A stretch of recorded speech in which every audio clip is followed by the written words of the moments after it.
Cuando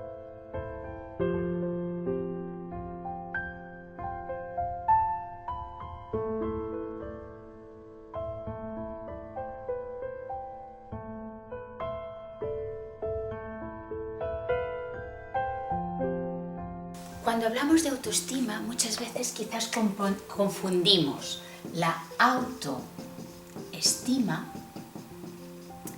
con otra palabra que la podríamos llamar como autoimportancia o ego. Bueno, la forma como le llamemos es simplemente para ayudarnos a la comprensión. Cuando un ser humano ha desarrollado auténticamente la autoestima en su interior, ese ser humano siente dos cosas muy importantes. Siente un profundo respeto hacia sí mismo y un profundo respeto hacia los demás.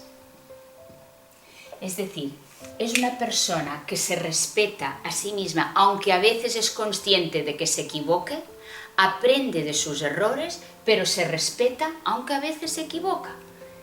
Y a la vez es capaz de respetar a los demás, aunque los demás a veces también en su comportamiento cometan errores. Pero este respeto y esa comprensión hacia los errores no exime de que la persona con autoestima también cumpla otra condición, que es la de asumir las consecuencias de sus errores. Persona con autoestima, ese respeto que tiene hacia sí mismo y hacia los demás implica a la vez que cuando esa persona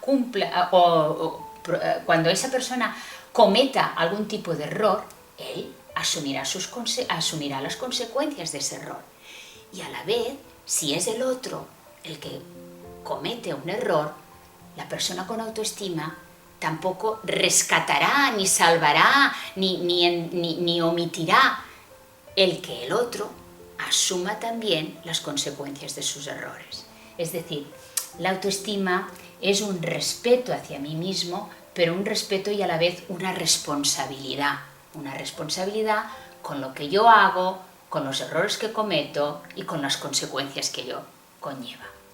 En cambio, la persona con autoimportancia o ego, diríamos que no cumple esas condiciones. En el fondo, una persona con autoimportancia y ego puede pensar que se está amando mucho, que se está amando mucho a sí misma.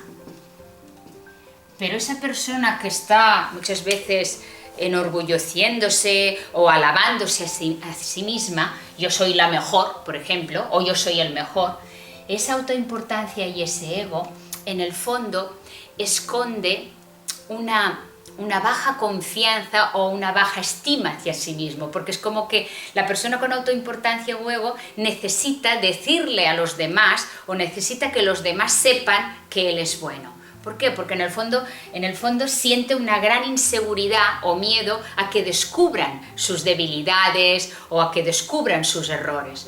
Por lo tanto, la persona con autoimportancia y ego, aparte de no respetar a los demás, muchas veces también a esta persona le costará o le será difícil el reconocer y el asumir las consecuencias de sus errores o el reconocer, incluso ante los demás, que ha cometido un error o que se ha equivocado. Cosa que no pasaría con la persona con autoestima.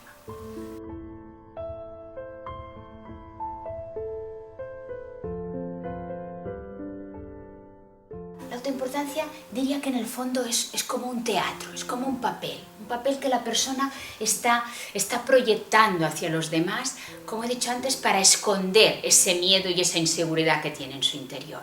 Y entonces ese papel o ese teatro que está haciendo la persona muchas veces tiene buenos resultados, diríamos, incluso a corto o a medio plazo.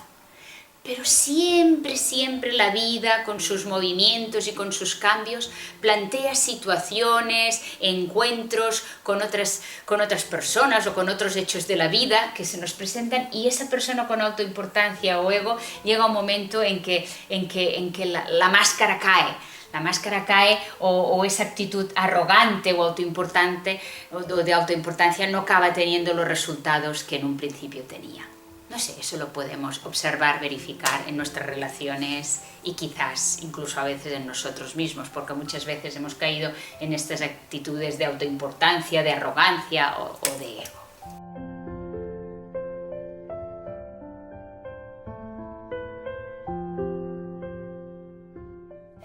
¿Cómo ayudamos a un niño a tener autoestima? ¿Cómo ayudamos a nuestros hijos adolescentes a que vayan desarrollando esta autoestima, esta virtud o cualidad que es tan importante para nuestra vida?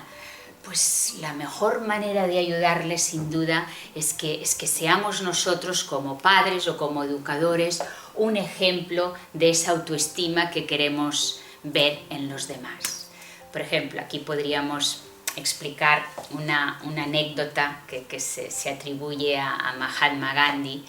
Explican que una vez una madre con su hijo fue a ver al señor o a Gandhi para que Gandhi le dijera al niño que no era adecuado el comer tantos dulces, tantos caramelos, que eso no era bueno ni para su salud, ni para sus dientes, ni para su bienestar. Entonces Mahatma Gandhi le respondió: lo siento, pero hoy no puedo ayudarte. Vuelve a mí o regresa, vuelve a visitarme dentro de 3 meses, a ver si puedo ayudarte. La madre y el hijo se fueron y al cabo de 3 meses volvieron a ver a Mahatma Gandhi. Y en ese momento el Gandhi miró al niño y con una sonrisa y con una mirada le dijo: hijo mío, no está bien ni es bueno que comas caramelos ni dulces porque no son buenos ni para tu salud ni para tus dientes. Bueno, la madre, al ver esta actuación, le preguntó a Gandhi: ¿y por qué no se lo dijiste esto hace 3 meses cuando vine la primera vez a verte? Y en ese momento Gandhi, mirando a la madre, le dijo: 3 meses atrás no se lo podía yo decir a tu hijo, porque quien comía dulces y a quien le gustaban los dulces era a mí. Por lo tanto, no sería coherente si yo no soy capaz de desarrollar esa autoestima en mí, el que hable de autoestima a mis hijos, a mis alumnos o a las personas que tengo a mi alrededor.